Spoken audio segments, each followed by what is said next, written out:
नमस्कार दोस्तों, आप सभी लोगों का IBGS सेंटर में स्वागत है। मेरा नाम इंद्रभान। जो इस चैनल पर नए हैं कृपया सब्सक्राइब करें। आज का टॉपिक है महाजनपद काल। क्या महाजनपद काल प्राचीन भारतीय इतिहास का ये बहुत महत्वपूर्ण या इम्पोर्टेंट टॉपिक है। कौन सा? महाजनपद काल। यहाँ से एक आधा क्वेश्चन हर एग्जामों में पूछा जाता है।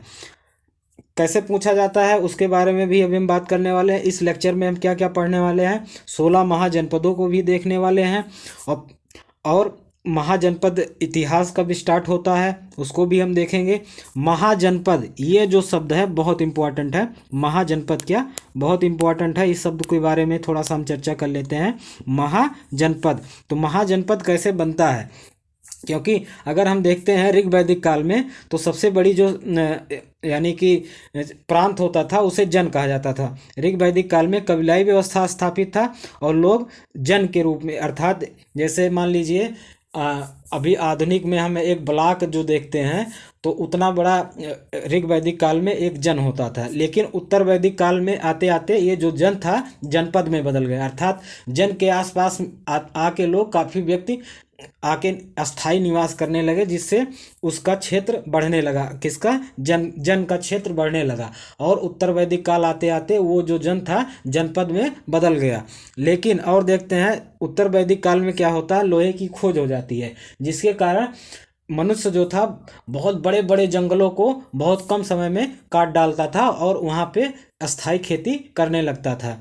और जो जनपद था उसके आसपास फिर और व्यक्ति आके बसने लगे, दूर दूर से व्यक्ति आके बसने लगे जनपद में भी उत्तर वैदिक काल में। तो वो और बड़ा क्षेत्र हो गया, जिसके कारण वो जो जनपद था वो किस में ढल गया? महाजनपद में। तो हम जान गए कि महाजनपद का निर्माण कैसे होता है। ऋग्वेद में स्टार्ट होता है और उत्तर वैदिक काल बीत जाने के बाद महाजनपद बन जाता है। अब शुरू करते हैं इसके राजनीतिक स्थिति के बारे में। तो भारत के राजनीतिक इतिहास की शुरुआत 600 ईसा पूर्व मानी जाती है। अर्थात जो भारत में राजनीति देखने को मिलती है वो हमें 600 ईसा पूर्व दरअसल मानी जाती है। ठीक है। उत्तर वैदिक काल में लोहे की खोज हो जाती है। ठीक है। क्या? लोहे की खोज हो जाती है, जिसके कारण बहुत परिवर्तन आते हैं।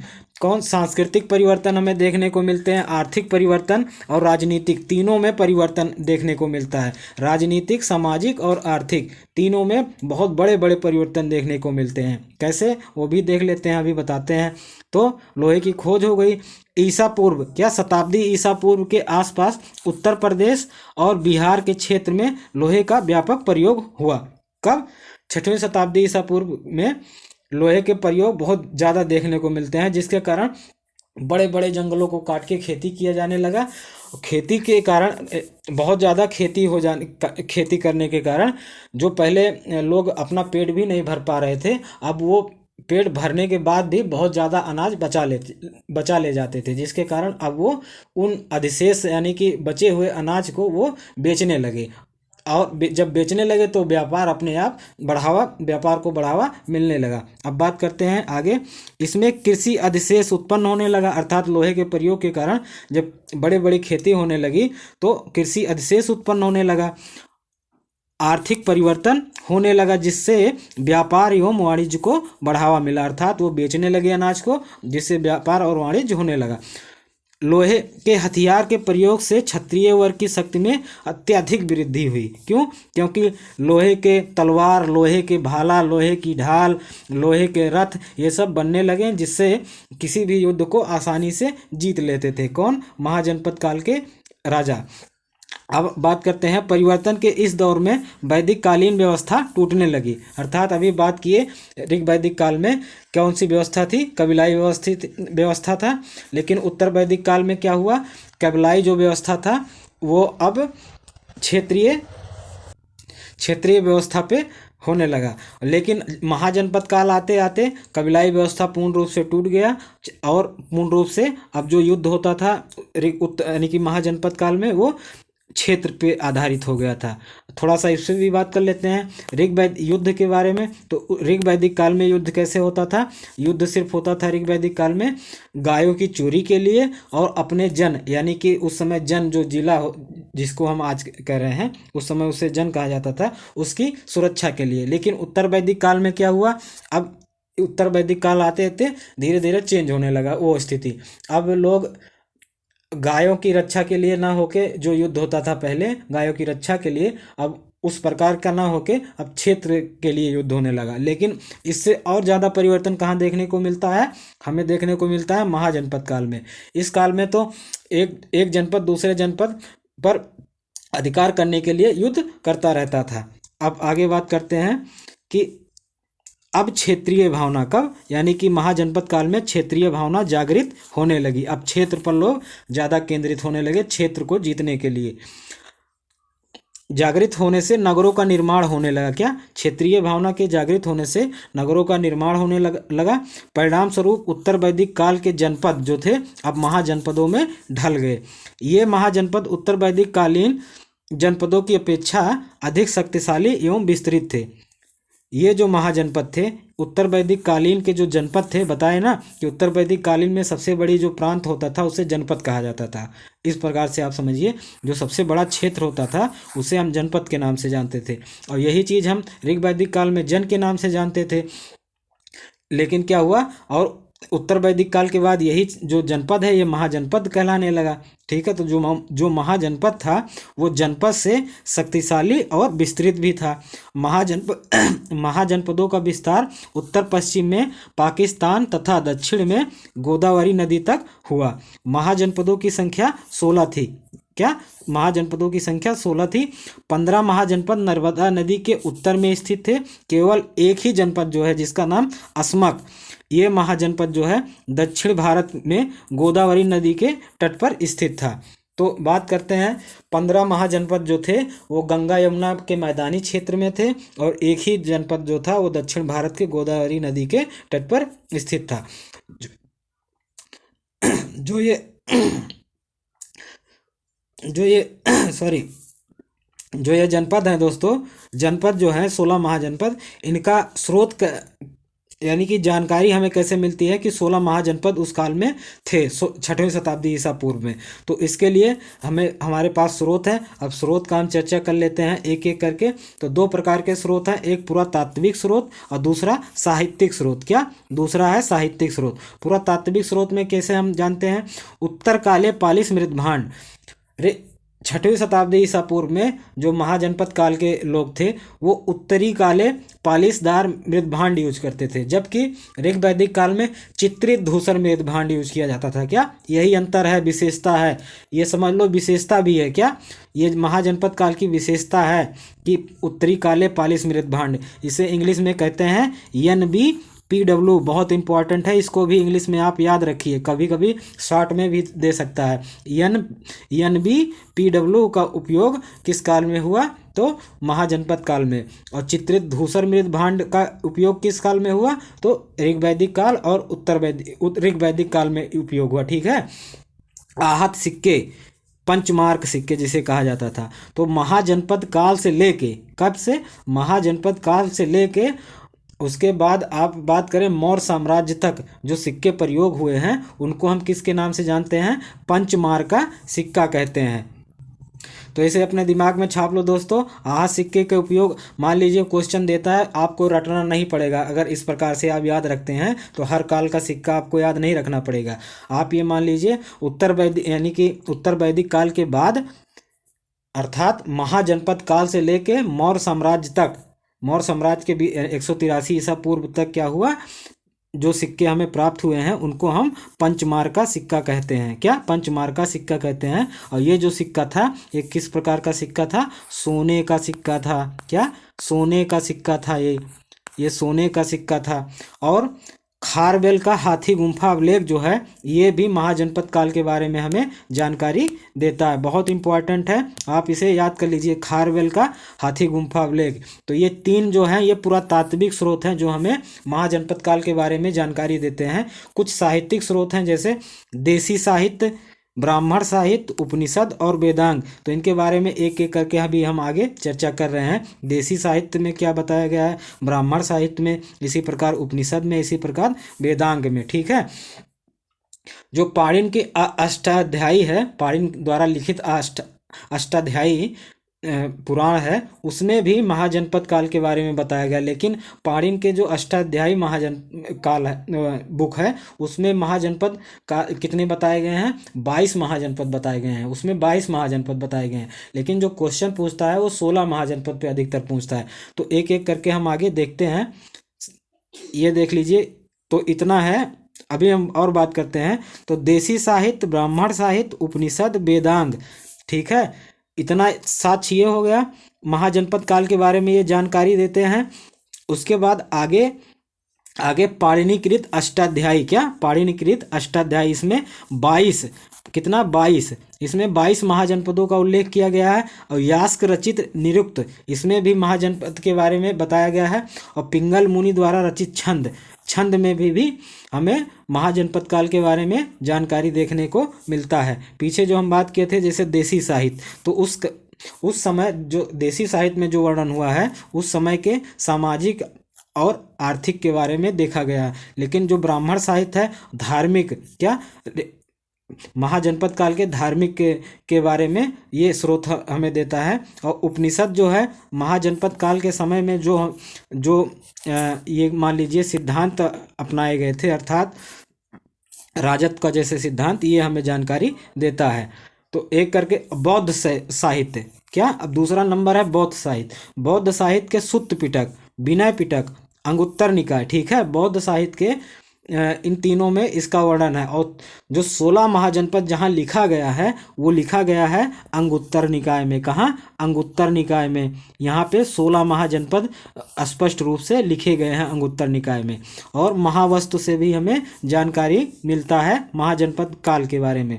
और जैन साहित्य के भगवती सूत्र से भी हमें जानकारी प्राप्त होती है 16 महाजनपद। अभी तक जो क्वेश्चन आए हुए हैं सिर्फ स्रोत से संबंधित 3 ही क्वेश्चन आए हैं जो पूछे गए हैं हर एग्जामों में। कौन कौन से? एक है अंगुत्तर निकाय, क्या एक क्वेश्चन आया है अंगुत्तर निकाय। तो अंगुत्तर निकाय से कैसे क्वेश्चन पूछता है? पूछता ये है कि 16 महाजनपदों का स्रोत क्या है? तो अंगुत्तर निकाय। एक टाइप से ऐसे पूछता है। दूसरा टाइप ये है कि 16 महाजनपदों की जानकारी हमें कहाँ से मिलती है? अंगुत्तर निकाय। और फिर क्वेश्चन दिया है कि अंगुत्तर निकाय किससे संबंधित है?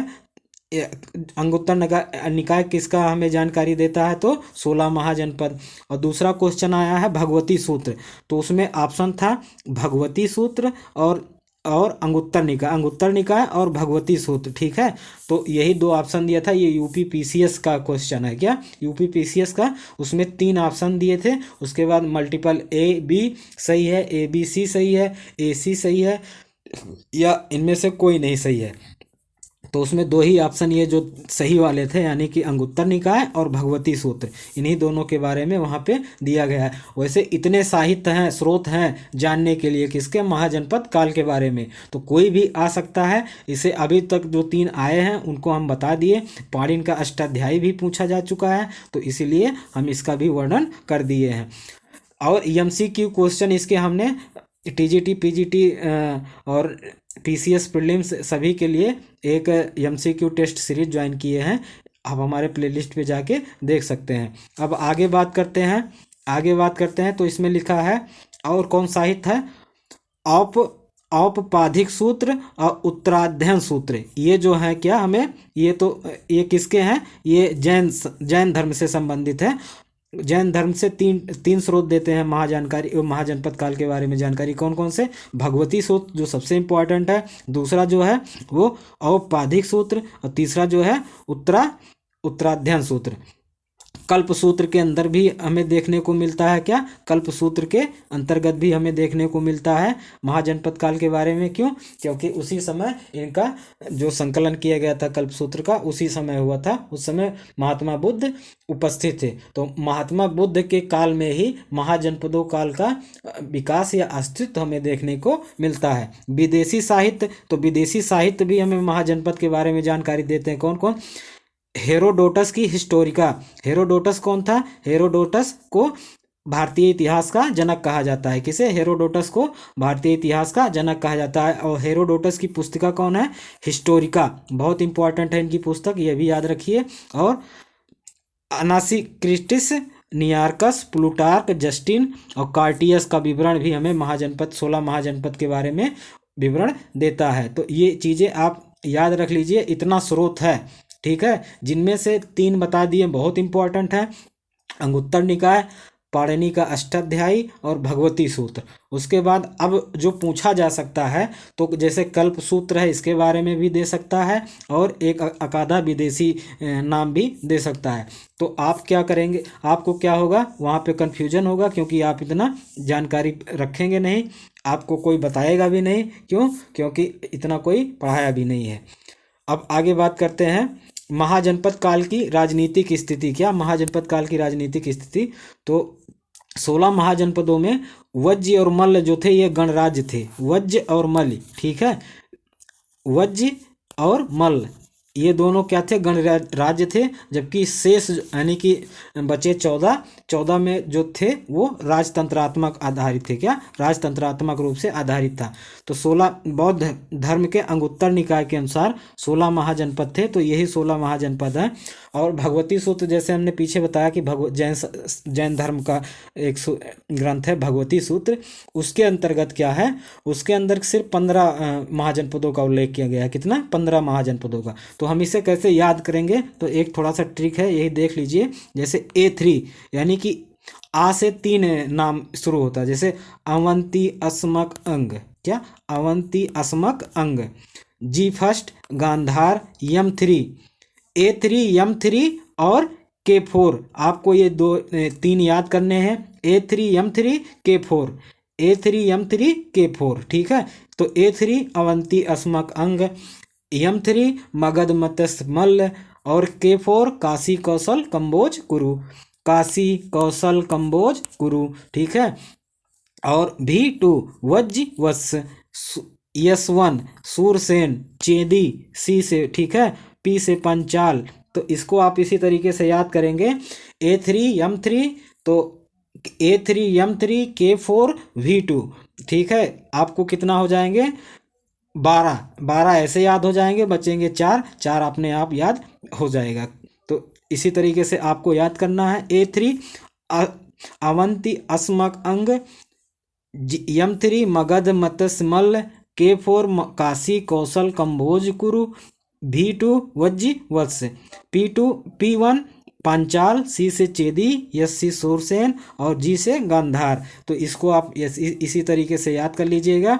और जो महाजनपद काल का जो विस्तार हमें देखने को मिलता है वो सिर्फ हमें गंगा घाटी में ही देखने को मिलता है। तो सबसे अधिक महाजनपद जो थे वो गंगा घाटी में थे, एक को छोड़ के। कौन, अस्मक, जो गोदावरी यानी दक्षिण भारत में गोदावरी नदी तट के किनारे स्थित था। अब एक एक महाजनपद के बारे में हम बात कर लेते हैं। पहला है काशी। क्या है, पहला है काशी, ये है काशी। काशी कहाँ था, ये नंबर 10 पे है, आप इसे देख लीजिए, नंबर 10 पे काशी है। यहाँ पे ये काशी है, ये जो आपको 14 दिख रहा है यहाँ पे अंग है, ठीक है। अभी एक एक करके हम बात करेंगे सभी का, ठीक है। एक मध्य प्रदेश में जो अवंती है, वो मध्य प्रदेश में जिसे उज्जैन कहा जाता है, अवंती उस पुराना नाम है और आधुनिक नाम उज्जैन है। वहीं पे अशोक शासक बनने से पहले वहीं का शासक था अशोक। अब बात करते हैं काशी। तो प्रारंभ में यह एक शक्तिशाली राज्य था, ठीक है। 16वीं शताब्दी यानी कि 6ठी शताब्दी ईसा पूर्व में जो सबसे शक्तिशाली एक राज्य था वो कौन था, काशी। ये भी क्वेश्चन आ चुका है। 6ठी शताब्दी ईसा पूर्व में या प्राचीन इतिहास में सबसे शक्तिशाली राज्य कौन था, तो काशी था। किंतु आगे चलकर यह कोसल के साम्राज्यवाद का शिकार हुआ, अर्थात कोसल जो है आधुनिक समय में उत्तर प्रदेश के अयोध्या जिले को कहते हैं कोसल, ठीक है। अयोध्या को पहले फैजाबाद के नाम से जाना जाता था, लेकिन अब उसका नाम अयोध्या हो गया है। और यहीं से ही जैन तीर्थकर जो प्रथम थे 23वें तीर्थकर पार्श्वनाथ, सॉरी थोड़ा सा बात कर लेते हैं। जो ये पार्श्वनाथ तीर्थकर थे 23वें जैन तीर्थकर, ये कहाँ से संबंधित थे, ये काशी से ही संबंधित थे। इनके पिता कौन, अश्वसेन, काशी के ही राजा थे। क्या, अश्वसेन जो थे वो काशी के ही राजा थे। किसके? पार्श्वनाथ के पिता। ठीक है। सोमनंद जातक के अनुसार, किसके? सोमनंद जातक के अनुसार एक समय मगध, कोसल और अंग पर काशी का अधिकार था। ऐसा हमें कहाँ जानकारी प्राप्त होता है कि काशी सबसे शक्तिशाली था? तो सोमनंद जातक से। कहाँ से? सोमनंद जातक से ही जानकारी मिलता है कि मगध पर, कोसल पर और अंग पर काशी ने अधिकार कर लिया था। काशी का सबसे शक्तिशाली राजा जो था वो ब्रह्मदत्त था। कौन था? ब्रह्मदत्त। बहुत इंपॉर्टेंट है, इसे दिमाग में छाप लीजिए। कौन था? ब्रह्मदत्त। ब्रह्मदत्त। काशी का जो सबसे शक्तिशाली राजा था ब्रह्मदत्त था। सोम जातक के अनुसार ही मगध, कोसल, अंग पर अधिकार कर लिया था। ठीक है, सोम जातक के अनुसार। किसने? काशी ने कर लिया था, काशी राज्य ने। काशी अपने सूती कपड़ों और घोड़ों के बाजार के लिए विश्वविख्यात था। क्या? विश्वविख्यात था। कौन? काशी। किसके लिए? सूती कपड़ा और घोड़ा। तो ये क्वेश्चन पूछता है कि प्राचीन भारत में या प्राचीन भारतीय इतिहास में सूती वस्त्र उद्योग कहाँ पे सबसे ज़्यादा विकसित था? तो पहले नंबर पे काशी है, दूसरे नंबर पे मथुरा है। ठीक है, पहले नंबर पे काशी है, दूसरे नंबर पे मथुरा है। अब आगे बात कर लेते हैं। तो काशी से सूती वस्त्र, सूती कपड़े और घोड़े के बाजार विख्यात थे काशी में। दूसरा है कौशल। क्या है? दूसरा है कौशल। बहुत इंपॉर्टेंट है कौशल। कौशल दोस्तों दिख नहीं रहा, हम लिख दे रहे हैं कौशल। ठीक है, कौशल। कौशल।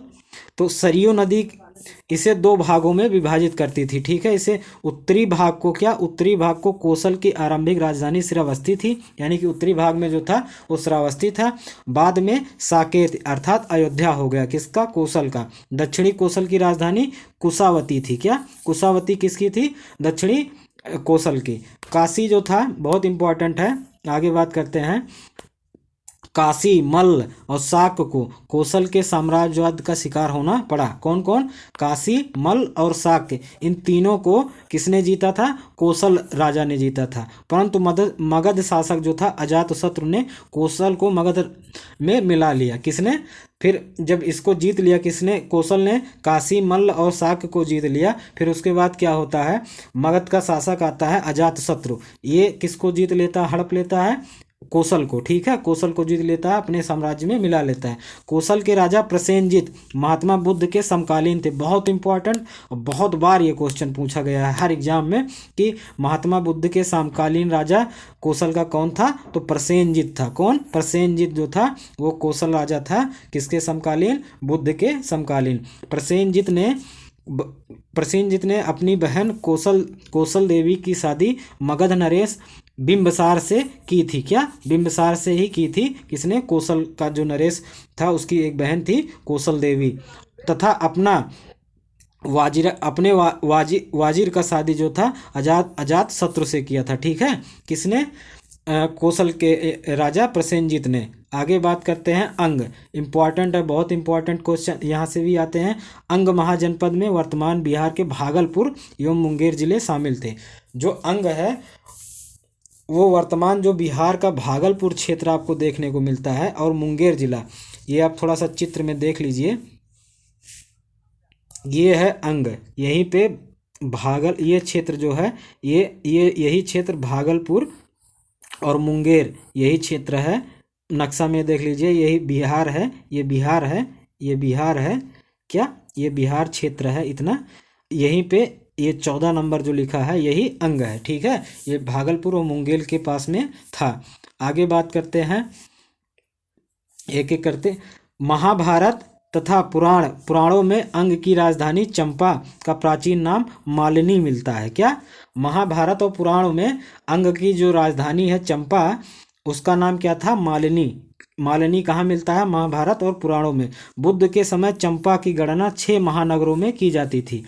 जो 16 महाजनपद थे उनमें से 6 ही महानगर थे। तो ये भी क्वेश्चन पूछा गया है एक बार, क्योंकि ये क्वेश्चन थोड़ा टफ हो जाता है। और पूछा भी गया है कि महाजनपद काल में कितने महानगर थे? तो 6 महानगर थे। कौन कौन? पहला था राजगृह जो मगध की राजधानी थी, श्रावस्ती कोसल की राजधानी, साकेत ये भी कौशल की राजधानी, कौशाम्बी वत्स की राजधानी, बनारस बनारस काशी की राजधानी, चंपा चंपा जो है अंग की राजधानी। अर्थात जो उस समय महाजनपद थे उनके जो राजधानियां थीं उन्हीं को हम महानगर कहे हैं। ठीक है, तो उस समय सिर्फ 6 ही महानगर, कितने 6 ही महानगर थे।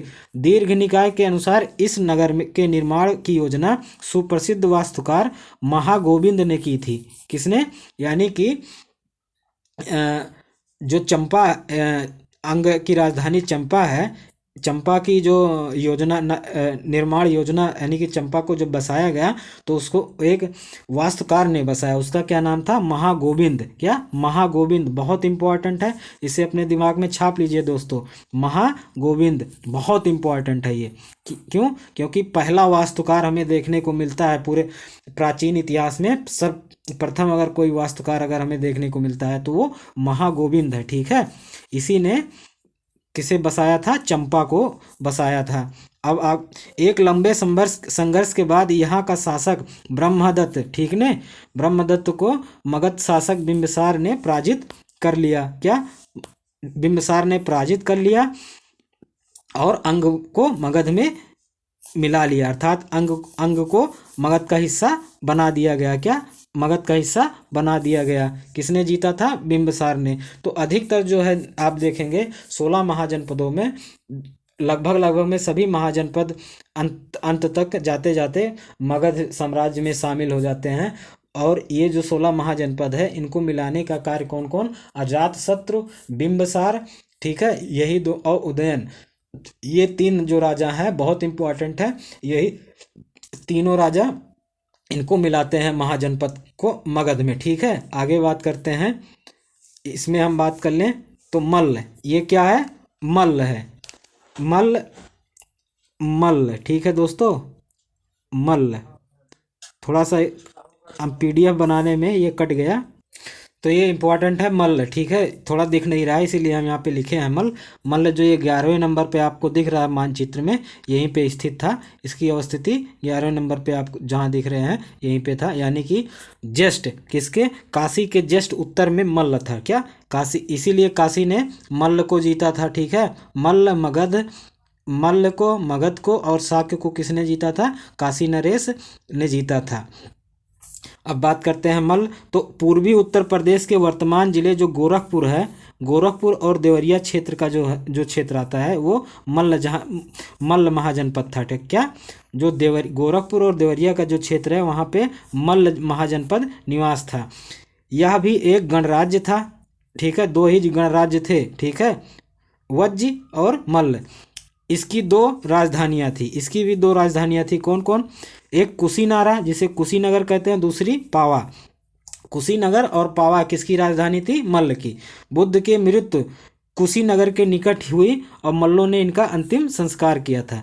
तो पूछता है क्वेश्चन कि बुद्ध की मृत्यु कहाँ पे हुआ? तो कुशीनगर में। ठीक है, कहाँ पे? कुशीनगर में। मल्ल के राजधानी कुशीनगर में बुद्ध की मृत्यु हुई या बुद्ध महानिर्वाण प्राप्त किए। आगे बात करते हैं मत्स्य।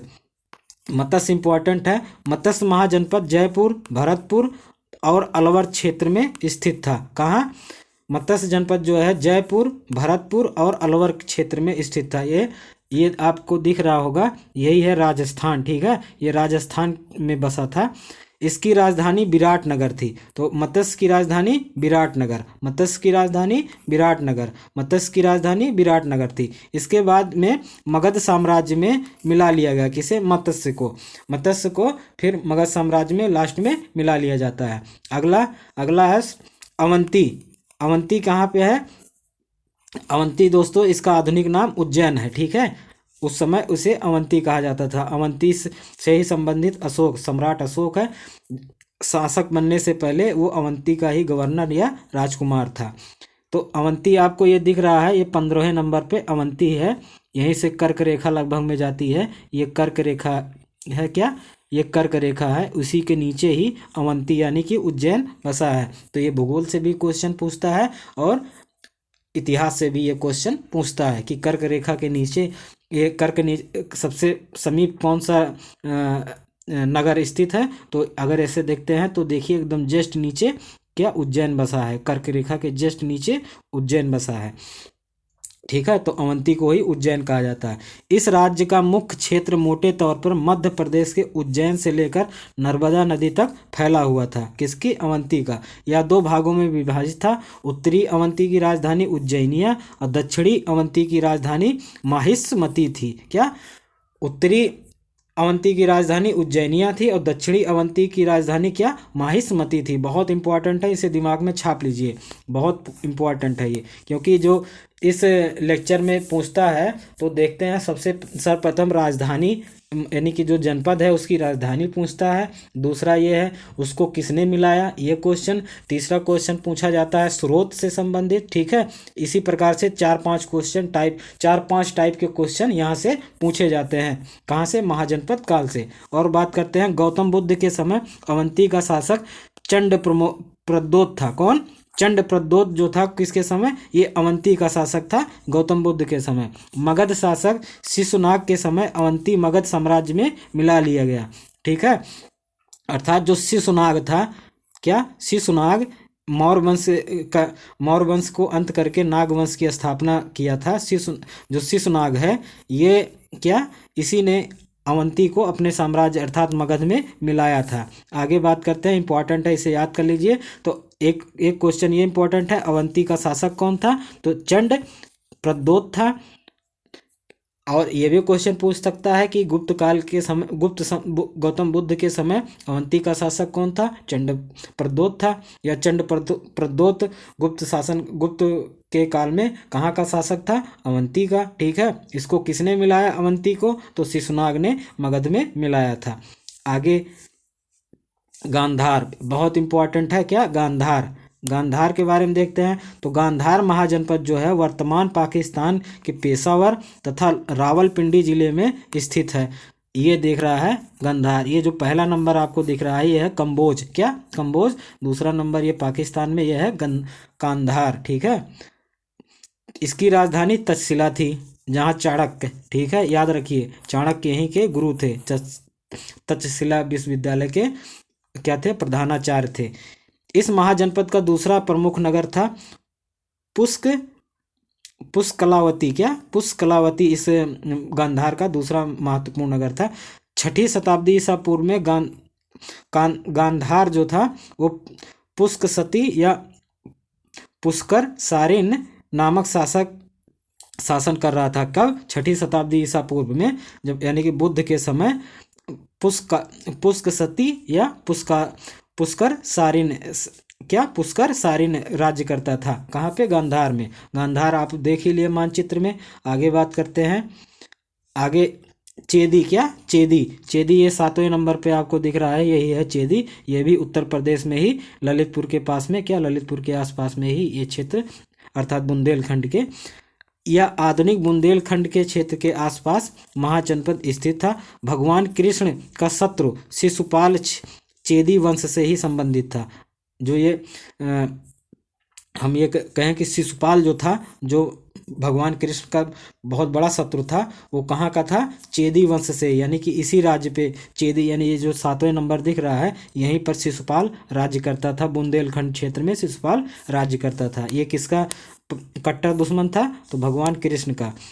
इसकी राजधानी सोथीवती। क्या? सोथीवती या इसे सुक्तिमती कहा जाता है थी। ठीक है, किसकी? चेदी की। इसके अन्य मुख्य नगर जो थे शाहजात एवं त्रिपुरी थी। क्या? शाहजाती एवं त्रिपुरी इस किसके? चेदी के महत्वपूर्ण नगर थे। तो इसे आप दिमाग में छाप लीजिए दोस्तों और स्क्रीनशॉट भी ले लीजिए। अब आगे बात करते हैं वत्स। क्या? वत्स बहुत इंपॉर्टेंट है। वत्स तो वत्स महाजनपद जो है प्रयागराज या इलाहाबाद के आसपास क्षेत्र में स्थित है। इसकी राजधानी कौशाम्बी थी। क्या? कौशाम्बी। बुद्ध काल में यहाँ पौरव वंश का शासन था। क्या? पौरव वंश का शासन था। कहाँ पे? वत्स महाजनपद में, जिसका प्रसिद्ध राजा उदयन हुआ। ये पौरव वंश का जो प्रसिद्ध राजा है उदयन। एक है उदयन और एक है उदयन। उदयन जो है ये संबंधित है हर्यक वंश से, लेकिन उदयन जो है वो संबंधित है वत्स यानी कि महाजनपद काल से संबंधित। तो इसे अपने दिमाग में दोस्तों छाप लीजिए, क्योंकि उदयन ने ही, ये तो उदयन है जो उदयन की बात कर रहे हैं, तो उदयन ने ही पाटलिपुत्र की स्थापना की थी और अपने राजधानी को राजगृह से पाटलिपुत्र स्थानांतरित किया था। ठीक है, तो उदयन और उदयन में आप कंफ्यूज मत होइएगा, इसीलिए यहाँ पे हम कॉन्सेप्ट क्लियर करवा दे रहे हैं। हमारा काम है फैक्ट बताना और कॉन्सेप्ट आप लोगों का क्लियर करवाना। उदयन का प्रेम संबंध अवंती की राजकुमारी वासवदत्ता से था। क्या? वासवदत्ता से था। तो अवंती अभी पीछे हम बात कर चुके हैं। अवंती की राजधानी क्या था? उज्जैनिया। क्या? उज्जैनिया अवंती की ही राजधानी थी। ये आधुनिक बुंदेलखंड यानी कि ये जो 7वां नंबर आपको दिख रहा है यही है अवंती। तो यहीं के राजकुमारी वासवदत्ता से इसका प्रेम था। किसका? उदयन का। ये बहुत इंपॉर्टेंट है। उदयन वासवदत्ता प्रेम कथा संबंधित है तो वत्स महाजनपद से। क्या? वत्स महाजनपद से। ये भी क्वेश्चन पूछा जा चुका है दोस्तों, ये अपने दिमाग में छाप लीजिए कि उदयन और उदयन वासवदत्ता ऐसे दिया है। उदयन वासवदत्ता दंत कथा या प्रेम कथा संबंधित है तो अवंती राज्य से। ठीक है, वो वत्स राज्य से संबंधित है। वत्स राज्य कहाँ पे है? आधुनिक प्रयागराज या इलाहाबाद के समीप में। आगे बात करते हैं कुरु। बहुत इंपॉर्टेंट है। कुरु है 8वां नंबर। मैप में देख लीजिए 8वां नंबर। सॉरी दोस्तों, ये आपको जो ये 4था नंबर दिख रहा है यही कुरु है। ठीक है, तो अब बात करते हैं कुरु जो है दिल्ली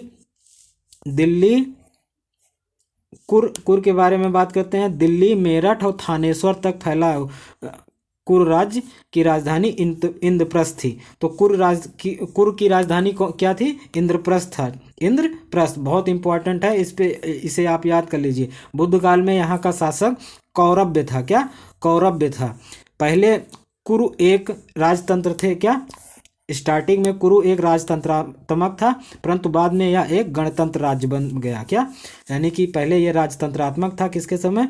कौरव्य के समय। लेकिन उसके बाद क्या हुआ? ये राज्य गणतंत्रात्मक रूप से बन गया। यहाँ के लोगों ने अपने राजा को उखाड़ फेंका, अर्थात अपने राजाओं को भगा के दूसरा राजा बनाता है। इस प्रकार हमें ये पता चलता है कि वहाँ के नागरिक ही अपने ही राजा को निकाल फेंकते हैं। तो ये जो उदाहरण है किस प्रकार का उदाहरण है? गणतंत्र का उदाहरण है। तो वहाँ पे गणतंत्र स्थापित कर लेते हैं।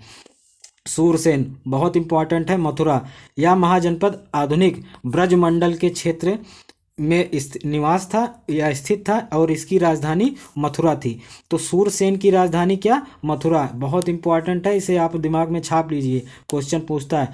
प्राचीन यूनानी लेखक इस राज्य को सूर सेनोई। क्या? सेनोई, सूर सेनोई तथा इसकी राजधानी को मोथेरा कहते थे। ठीक है, बुद्ध काल में यहाँ का शासक अवंती पुत्र था। क्या? अवंती पुत्र कौन था? बुद्ध काल में यहाँ का शासक था जो बुद्ध का प्रमुख शिष्य था। क्या? ये बुद्ध का शिष्य भी था, इसने बुद्ध की शिष्यता भी ली थी। ठीक है, मध्यम निकाय। क्या? मध्यम निकाय। मध्यम निकाय क्या है? अब ये इंपॉर्टेंट है, यहाँ पे आप देख लीजिए मध्यम निकाय। एक बार स्क्रीन को साफ कर दें तो मध्यम निकाय आपको यहाँ पे दिख रहा है, जहाँ पेन चल रहा है मध्यम निकाय। तो मध्यम निकाय क्या है? मध्यम निकाय में गौतम बुद्ध के जो यानी कि माध्यम या मीडियम टाइप के उपदेश हैं उसको इसमें संकलित किया गया है मध्यम निकाय में। मध्यम निकाय जो है ये सुत्त पिटक यानी त्रिपिटक का दूसरा भाग जो है सुत्त पिटक है। सुत्त पिटक के 5 भाग हैं, उसमें जो 5 भागों में से एक भाग है मध्यम निकाय। 5 भागों का यहाँ नाम हम आपको बता दे रहे हैं, याद रखिए। एक है दीर्घ निकाय, दूसरा है मध्यम निकाय, तीसरा क्या है? संयुक्त निकाय, चौथा क्या है? अंगुत्तर निकाय, 5वां क्या है? खुंदक निकाय। क्या? खुंदक निकाय। ठीक है, यही 5 निकाय हैं किसके? ये हैं आपके सुत्त पिटक के। तो इसमें पता चलता है, ठीक है, यहाँ का जो राजा था कहाँ का? सूरसेन का, वो अवंती पुत्र था। इससे पता चलता है कि अवंती पुत्र का जन्म अवंती नरेश चंड प्रदोत की कन्या से हुआ था। क्या? इसीलिए इसे अवंती पुत्र कहा गया है। ये अवंती का जो राजा था चंड प्रद्योत, चंड प्रद्योत, ये गौतम बुद्ध के समकालीन था। तो इसी के कन्या अर्थात पुत्री का बेटा था ये अवंती पुत्र, जो सूरसेन का राजा था। ठीक है। अस्मक बहुत इंपॉर्टेंट है, ये एक लौता है जो दक्षिण भारत में पाया गया है। तो यह गोदावरी नदी तट पर स्थित है एकमात्र महाजनपद था जो नर्मदा नदी के दक्षिण में स्थित था। इसकी राजधानी पोतन या पोटली थी। क्या? अस्मक की राजधानी पोटन। यह क्वेश्चन पूछा गया है। पोतन किसकी राजधानी है? तो अस्मक की। पुराणों से ज्ञात होता है कि अस्मक में राजतंत्र की स्थापना इक्ष्वाक वंशीय शासकों ने की थी। क्या? अस्मक में जो राजतंत्र स्थापित हुआ था वो इक्ष्वाक वंशीय शासकों ने ही की थी। ये है अस्मक, यहीं पे गोदावरी ऐसे बहता है। ठीक है। इसी गोदावरी के उत्तरी तट पर ही स्थित है अस्मक। तो इसको अस्मक को किसने बसाया था? इक्ष्वाक वंशियों ने। इसकी राजधानी पोतन है, बहुत इंपॉर्टेंट है। अस्मक की राजधानी पोतन। अवंती, तो इस राज्य का मुख्य मोटा क्षेत्र मध्य प्रदेश के उज्जैन से लेकर नर्मदा नदी तक फैला था। यह दो भागों में विभाजित था, उत्तरी अवंती की उज्जैनिया और दक्षिणी की महास्मती। दोस्तों ये तो फिर से PDF लग गया है, छोड़िए इसे, लेकिन फिर भी आप याद कर लीजिए।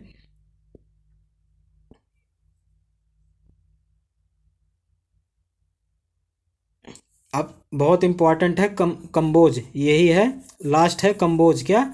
ये लास्ट है कंबोज। तो यह पश्चिमी सीमा का दूसरा महत्वपूर्ण राज्य है। क्या? दूसरा महत्वपूर्ण राज्य है। इसकी राजधानी हाटक या राजपुर थी। इसकी राजधानी हाटक या राजपुर थी। प्राचीन काल में कंबोज अपने श्रेष्ठ घोड़ों के लिए प्रसिद्ध था। किसके लिए? अपने घोड़ों के लिए ये प्रसिद्ध था, कंबोज दो था। ठीक है। इसी के साथ दोस्तों हमने ये 16 महाजनपदों के बारे में बता दिया। इसमें थोड़ा सा ये जो नंबर आप दिख रहे हैं, जैसे ये 15 लिखा है, तो इसमें आप नंबर पे ध्यान न दीजिए। 16 महाजनपद एक एक करके हमने आपको वर्णन कर दिया है। ये आपके सभी एग्जामों में जितने प्रकार के क्वेश्चन, जैसे अभी उदयन वासोदत्ता के प्रेम कथा, इसके बारे में भी अवंती पुत्र, जैसे चंड प्रद्योत की पुत्री, ये सब क्वेश्चन भी यहाँ पे महाजनपद काल से पूछे गए हैं। और महाजनपद काल के, जैसे महाजनपद काल में किस धातु का उपयोग किया गया, तो सिंपल सी बात है, लोहे की धातु की उपयोग देखने को ज़्यादा हमें मिलता है। तो इसी के साथ दोस्तों ये लेक्चर समाप्त होता है। नमस्कार, जय हिंद।